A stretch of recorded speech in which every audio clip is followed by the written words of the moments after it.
Permata TV YouTube Indonesia dengan bangga mempersembahkan sebuah storytelling kekinian abad ini diangkat dari karya besar S.H. Mintarja yang sangat populer di masanya, berlatar belakang kisah tanah Jawa masa lampau dengan judul Kisah Arya Manggada.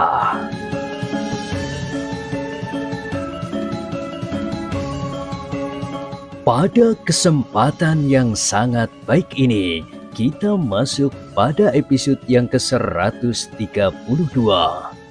Selamat menikmati.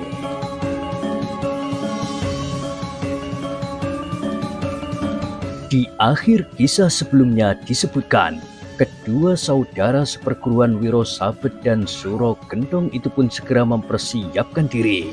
Demikian pula Pitekso dan beberapa orang pengikut yang lain. Namun saudara seperguruan Wiro Sabet yang tampan itu terkejut ketika Manggada tiba-tiba saja melangkah mendekatinya sambil berkata, "Kisanak, aku ingin kau membungkuk di hadapanku. Aku ingin menginjak punggungmu sebagai landasan. Aku tidak ingin naik kuda sekarang ini. Tetapi aku ingin melihat kau dihinakan sebagaimana pernah kau lakukan atasku." Wajah orang itu menjadi merah seperti bara. Untuk sesaat orang itu justru bagaikan membeku. Kemarahan yang membakar jantungnya membuat mulutnya bagaikan tersumbat. Yang kemudian tertawa pula adalah Laksono. Dengan nada tinggi ia berkata, "Kenapa kalian menjadi bingung? Hei, aku masih mempunyai seseorang untuk diajak bermain. Marilah, bukankah kau saudara seperguruan Paman Wiro Sabet dan Paman Suro Gentong?" Saudara seperguruan Wiro Sabet yang berwajah bengis itu juga menjadi bingung. Tetapi anak muda yang untuk beberapa lama dijadikan budak untuk merawat kuda itu, meskipun seperti seorang yang sedang bermain-main, namun cukup mengandung kesungguhan. Dalam pada itu, Pitekso pun berteriak, "Hei, Manggada dan Laksono, apa yang akan kalian lakukan?" "Pitekso," jawab Manggada, "aku memang telah memilih lawan. Aku tidak dapat melawanmu dalam pertempuran yang bakal terjadi. Kita pernah bersahabat di masa kanak-kanak. Sikapmu pun masih aku hargai. Aku masih merasakan sisa-sisa persahabatan kita selama kami berada di barak ini. Tetapi kau harus menyadari, siapakah orang yang kau tantang itu?" Pitekso justru menjadi cemas. "Aku akan mencobanya," jawab Manggada. Kecemasan memang membayang di wajah Pitekso. Namun saudara seperguruan Wiro Sabet yang berwajah tampan itu justru mulai tersenyum. Wajahnya mulai nampak cerah lagi. Katanya,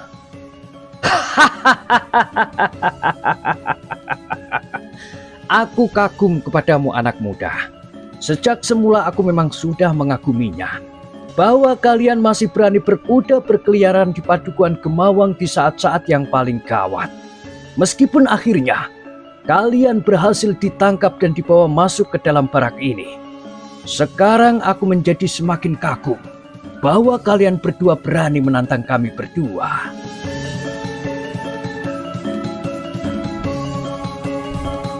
Manggada dan Laksono tidak menjawab lagi. Namun keduanya pun segera mempersiapkan diri menghadapi segala kemungkinan. Kisroyo Topo pun kemudian berkata pula, "Anak-anak memang tidak tahu bahwa seharusnya mereka tidak menggenggam parah. Itu bukan satu keberanian, tetapi satu kebodohan." Tetapi Ki Carang Aginglah yang menyahut, "Tidak, mereka tidak dapat disamakan dengan seorang anak kecil yang tiba-tiba saja memungut bara.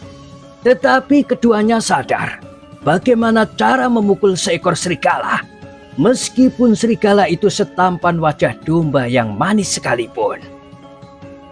Kisroyo Topo tidak mengumpatinya, tetapi ia justru tertawa. Katanya,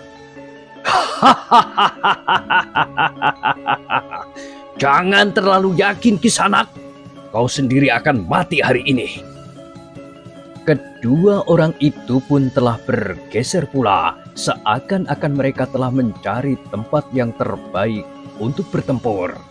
Sementara itu, Pitexo sendiri menjadi bingung. Namun penyapit rumput yang sehari-hari dianggap kurang waras itu pun telah mendekatinya sambil berkata, "Kita juga berkesempatan untuk bermain-main." Pitexo menarik nafas panjang. Katanya, "Ternyata kalian telah mengelabui kami selama ini." "Iya," jawab murid Ki Jarang Ageng itu. "Sebelum kau bertanya, biarlah aku lebih dahulu menjawab. Namaku Sirot, aku murid perawat kuda yang tua itu." Pitexo mengangguk-angguk. Katanya, "Baiklah, kita akan berhadapan dalam kedudukan yang berbeda sekarang."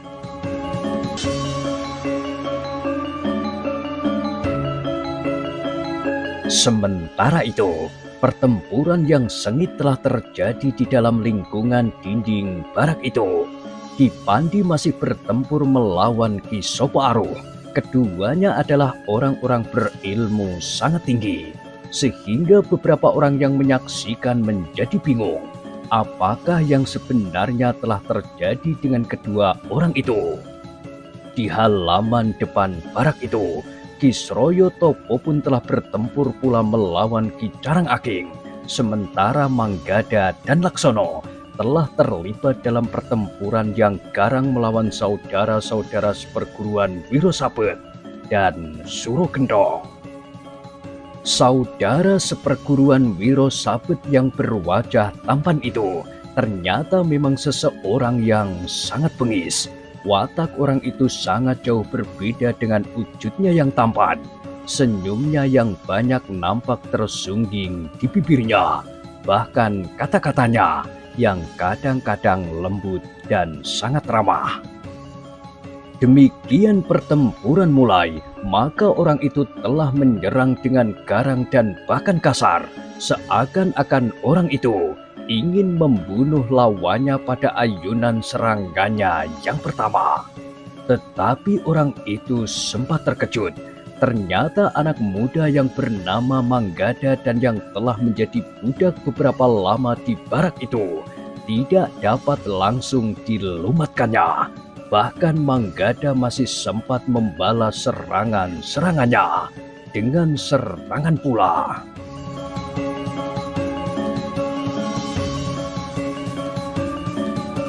"Anak iblis kau!" geram orang itu. "Jika kau tidak segera mati, maka kau akan mengalami kematian yang paling menyengsarakan bagimu." Manggada tidak menjawab, tetapi ia melihat saat kelengahan lawannya justru pada saat ia berbicara. Karena itu, maka Manggada telah memanfaatkan kesempatan itu. Ia tidak menyerang ke arah dada atau lambung lawannya, yang tentu akan dapat ditangkis atau dihindarinya. Tetapi tiba-tiba saja, Manggada menjatuhkan diri. Kakinya dengan cepat menyapu kaki lawannya. Manggada memang tidak berniat untuk dengan cepat menghentikan perlawanan saudara seperguruan Wiro Sabet dengan serangannya itu. Tetapi ia justru ingin menghentak lawannya untuk mempengaruhi ketahanan jiwanya. Serangan dengan sapuan kaki itu memang tidak diduga-duga. Karena itulah, maka sapuan kaki itu benar-benar telah menebas kedua kakinya yang berdiri tegak di saat ia berbicara. Keseimbangan orang itu telah terguncang. Bahkan demikian derasnya sapuan kaki Manggada, maka orang itu telah kehilangan keseimbangannya. Tubuh orang yang berwajah tampan dan berpakaian rapi itu terbanting jatuh di tanah. Namun dengan sigapnya ia berguling dan kemudian melenting berdiri lagi.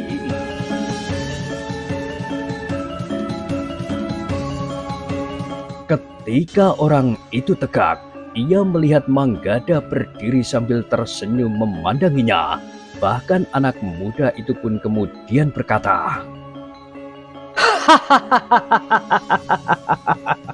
"Kenapa kau kotori pakaianmu yang tentu berharga mahal itu? Aku sendiri tidak peduli bahwa pakaianku akan menjadi kotor. Karena setiap hari pakaian ini pula yang aku pakai, bahkan tidur di kandang kuda sekalipun." Orang yang berwajah tampan itu menggeram. Dengan mengerahkan tenaga dan kekuatannya, orang itu meloncat menyerang dengan menjulurkan kakinya. Manggada yang mengetahui bahwa serangan itu dilandasi dengan kekuatan yang sangat besar, tidak berniat untuk membenturnya. Dengan tangkasnya ia mengelak, sehingga serangan itu tidak mengenainya sama sekali. Namun dengan demikian, kemarahan pun telah meledak di kepalanya. Anak muda itu benar-benar telah menghinanya dengan cara yang sangat menyakitkan hati.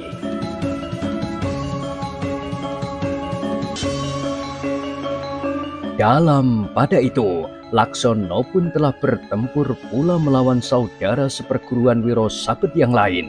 Saudara seperguruan Wiro Sabet yang berwajah garang. Orang itu tidak banyak berbicara, tetapi ketika pertempuran terjadi, maka orang itu mulai dengan hati-hati. Laksono menanggapi sikap lawannya dengan sikap berhati-hati pula. Untuk beberapa saat mereka masih saling menjajaki. Bahkan orang yang pendiam itu sempat memperingatkan dirinya sendiri. Jika anak ini tidak mempunyai bekal yang cukup, ia tidak akan berani melakukan sebagaimana yang dilakukannya sekarang ini. Sementara itu, Pidekso yang bertempur melawan salah seorang murid Ki Carang Aking sempat melihat bagaimana Manggada menjatuhkan saudara seperguruan ayahnya yang berwajah tampan itu. Tidak masuk akal, desis Pidekso. Manggada adalah anak muda yang umurnya tidak terpaut banyak dengan dirinya, tetapi Manggada ternyata telah memiliki ilmu yang tinggi, yang luput dari penglihatan ayahnya dan orang-orang yang berilmu tinggi lainnya di barak itu. Dengan demikian Pidekso pun menyadari bahwa kehadiran Manggada dan Laksono di barak itu tentu telah disengaja dan diperhitungkannya dengan sebaik-baiknya, sebagaimana kehadiran Ki Carang Aking yang secara kebetulan mereka bersama-sama ditempatkan di kandang kuda.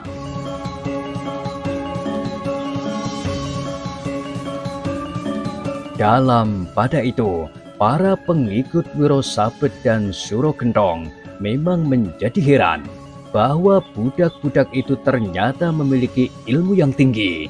Bahkan dua orang penyabit rumput yang dianggap tidak waras itu pun telah bertempur pula bersama Manggada dan Laksono. Namun dalam pada itu, para pengikut yang lain tidak sempat turun ke medan melawan orang-orang yang selama dalam perbudakan bekerja untuk merawat kuda itu. Arus serangan yang memasuki barak dari pintu butulan itu telah sampai ke halaman depan barak itu. Dengan demikian maka pertempuran itu pun telah menyala di beberapa sudut barak. Betapapun garangnya para pengikut Wiro Sabet dan Suro Gentong, bahkan orang-orang yang dibawa oleh Ki Sopo Aruh. Namun kehadiran orang-orang Gemawang yang tidak diduganya itu benar-benar telah mengguncang seisi barak itu.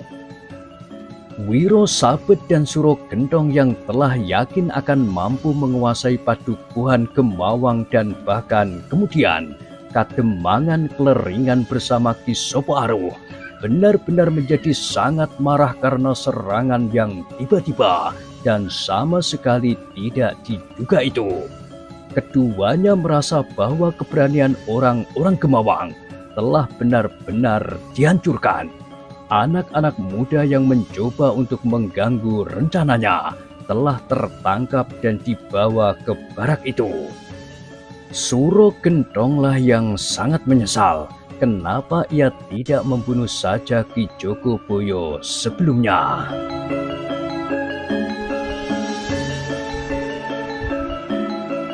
Dalam pada itu, Ki Sopo Aruh bertempur dengan sengitnya melawan Ki Pandi, orang bongkok namun berilmu tinggi. Keduanya justru telah memisahkan diri dari hiruk-pikuk pertempuran.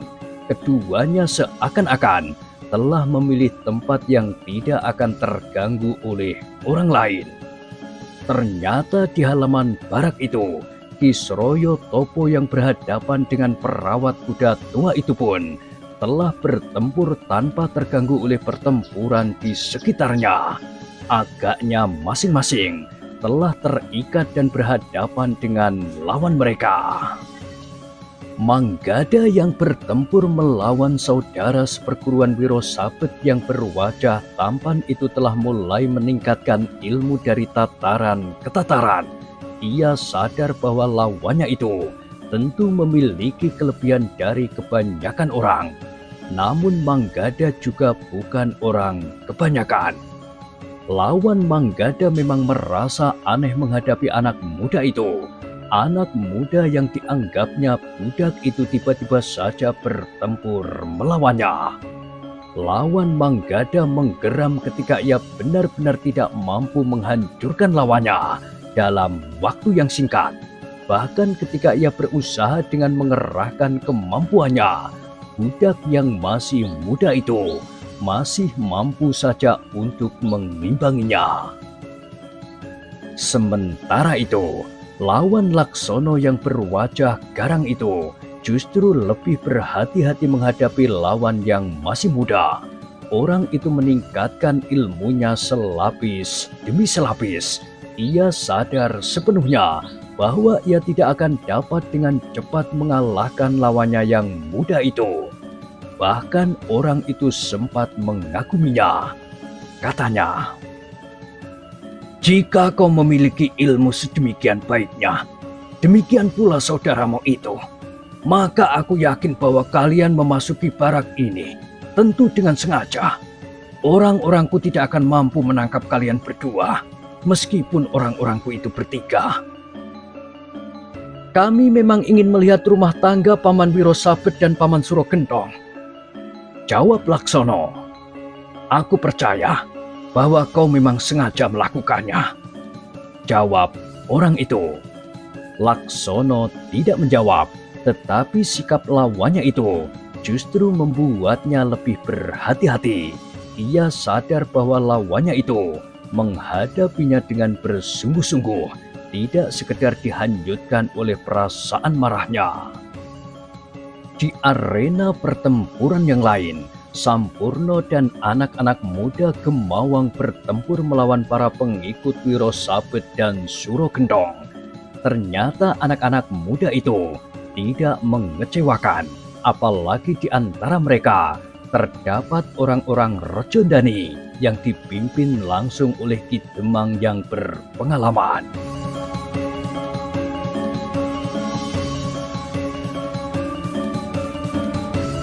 Sementara pertempuran di barak itu berkobar semakin panas, maka di Gemawang, jalan-jalan masih saja nampak sepi.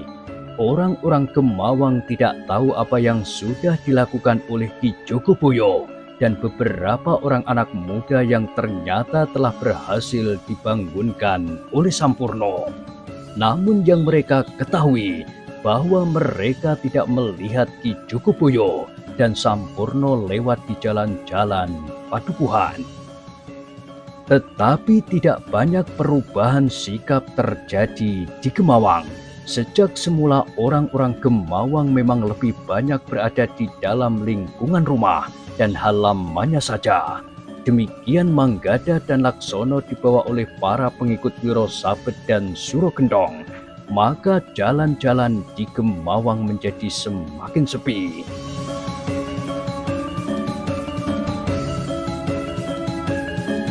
Namun dalam pada itu, Wiseso telah menyempatkan diri pergi ke rumah Ki Jogoboyo.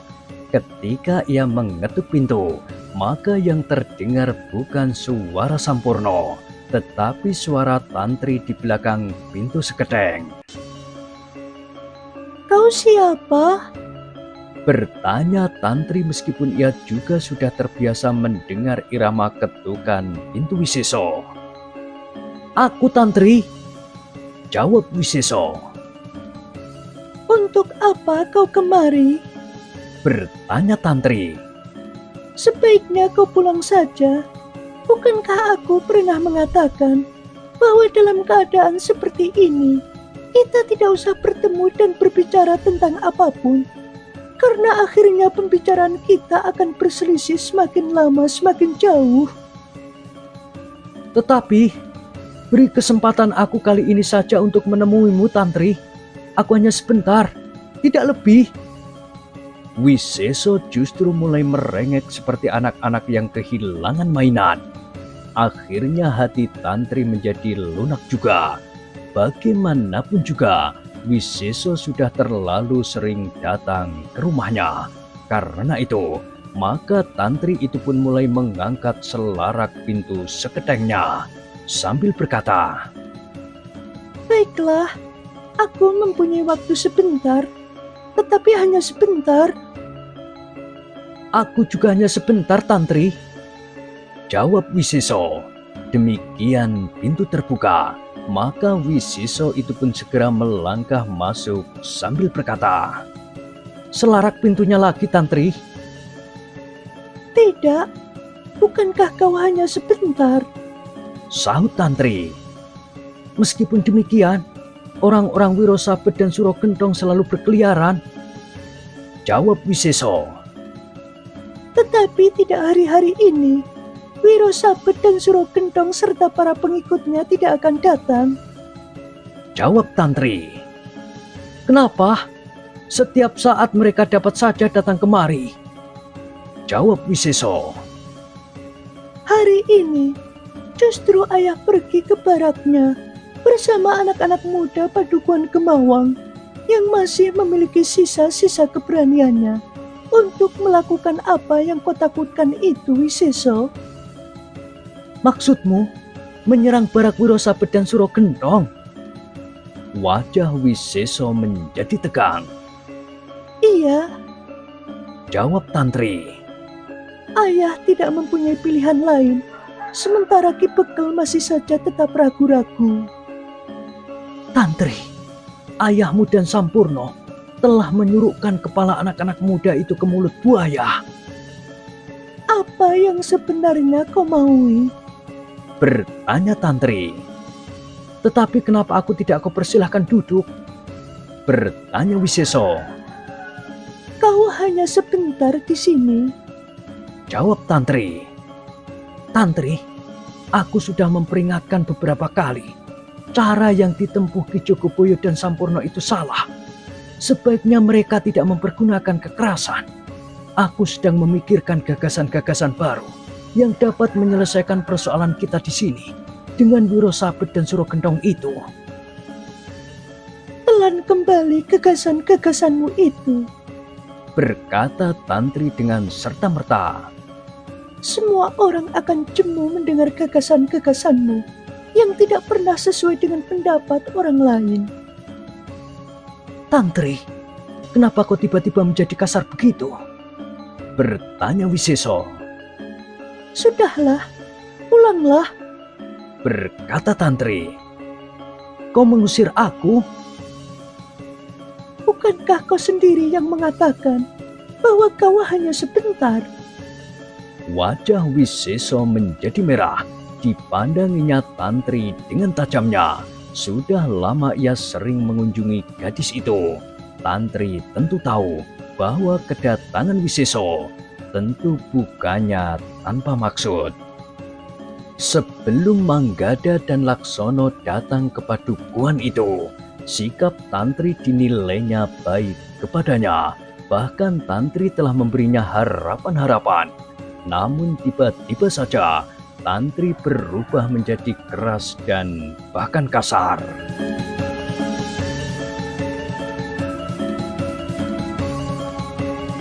Tiba-tiba iblis telah menghembuskan pikiran buruk ke dalam otak anak muda itu. Dengan nada berat Wiseso itu bertanya, "Jadi ayah dan kakakmu sekarang pergi ke barak Wirosabet dan Surokendong?" Iya, jawab Tantri tanpa berprasangka buruk. Tiba-tiba mata Wiseso itu menjadi liar. Ia memandang ke keliling, namun ia tidak melihat seorang pun. Tantri mengerutkan dahinya. Ia melihat perubahan sikap dan sorot yang memancar di mata Wiseso. Dengan suara yang bagaikan ditelan di tenggorokan, Wiseso itu berkata, "Aku akan bertemu dengan ibumu." ibu sedang sibuk di dapur. Jawab Tantri. "Siapa saja yang dapat aku ajak bicara di rumah ini?" Tidak ada. Jawab Tantri. 2 orang pembantu ayah telah ikut bersama ayah. Pembantu perempuan ibu sedang pergi membeli kebutuhan ibu di dapur. "Kau bohong," geram Wiseso. Buat apa aku membohongimu? Jawab Tantri. Sekarang sebaiknya kau pergi. "Tantri," berkata Wiseso yang menjadi semakin liar, "aku memang akan segera pergi. Aku akan pergi bersamamu." Bersama aku? Bertanya Tantri. "Ya, aku sangat mencintaimu. Kita akan dapat hidup bersama di luar padukuhan ini. Aku yakin bahwa Ki Jogoboyo akan gagal dan Wirosabet serta Surokendong akan menjadi semakin garang. Kau tentu benar-benar akan diambil menjadi istrinya." Ayah tidak akan gagal. Jawab Tantri. "Kau salah menilai usaha yang dilakukan oleh ayahmu, Tantri," berkata Wiseso itu selanjutnya. Tidak, Jawab Tantri. aku yakin. "Apapun yang terjadi, aku akan membawamu pergi dari rumah ini. Kau dapat berada di rumah nenekku di Kademangan lain. Kau akan lepas dari buruan Surokendong." Tidak, aku tidak akan pergi. Jawab Tantri. "Aku akan membawamu," berkata Wiseso kemudian. Tantri melangkah surut ketika Wiseso bergeser mendekatinya. Dengan nada tinggi Tantri berkata, Jadi kau tanyakan ibuku, pembantu-pembantu di rumah ini, sekedar untuk meyakinkan bahwa rumah ini kosong, sehingga kau dapat memaksa aku pergi bersamamu ke rumah nenekmu. "Ya, kau tidak mempunyai pilihan lain," berkata Wiseso dengan mata yang semakin liar. Tantri menjadi semakin ngeri melihat mata Wiseso, tetapi ia masih menjawab, Wiseso, kau kira kau dapat membawaku keluar dari halaman ini? Seandainya hal itu dapat kau lakukan, apakah kau akan menyeret aku di sepanjang jalan padukuhan? Aku punya mulut yang dapat berteriak-teriak, Wiseso. "Jari-jariku terlalu kuat, Tantri. Aku dapat mencekikmu, sehingga suaramu tidak akan sempat melintasi kerongkonganmu." Tetapi aku dapat mati karenanya. Apa gunanya membawa mayatku ke rumah nenekmu? Kau tentu akan mendapat kesulitan jika hal itu kau lakukan. Nah, kau sadari itu.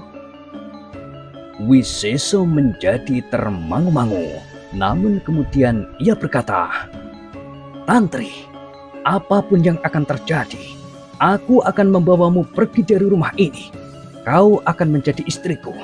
Aku harap kau tidak akan mempersulit perjalanan kita. Kita akan berjalan sebagai sepasang pengantin baru. Aku akan menggandeng tanganmu, atau kau akan berpegangan lenganku. Aku minta kau tidak akan berteriak-teriak di sepanjang jalan, karena hal itu hanya akan membuatmu sengsara. Aku dapat memperlakukan dirimu sekehendakku. Bahkan aku akan menyiksamu dengan cara apapun juga. Nah, marilah Tantri. Bukankah kita saling mencintai?" Wiseso, apakah kau sudah gila?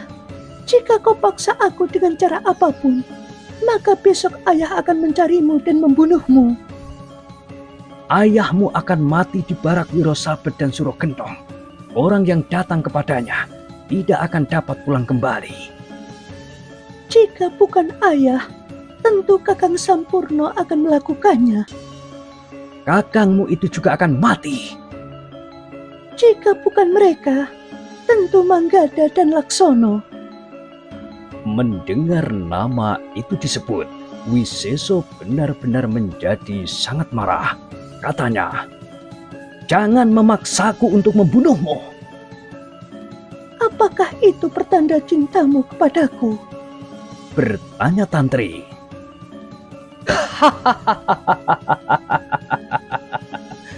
Jarak antara cinta dan kebencian itu hanya selangkah. Jarak antara mencumbu dan membunuh tidak lebih dari satu lambaian tangan. Jawab Wiseso yang matanya sudah menjadi merah. Wajah Tantri memang menjadi tegang. Sementara itu, Wiseso bergeser lagi selangkah maju.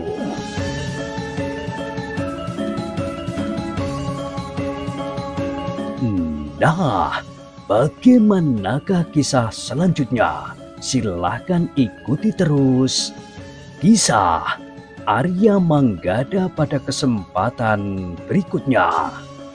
Sampai jumpa.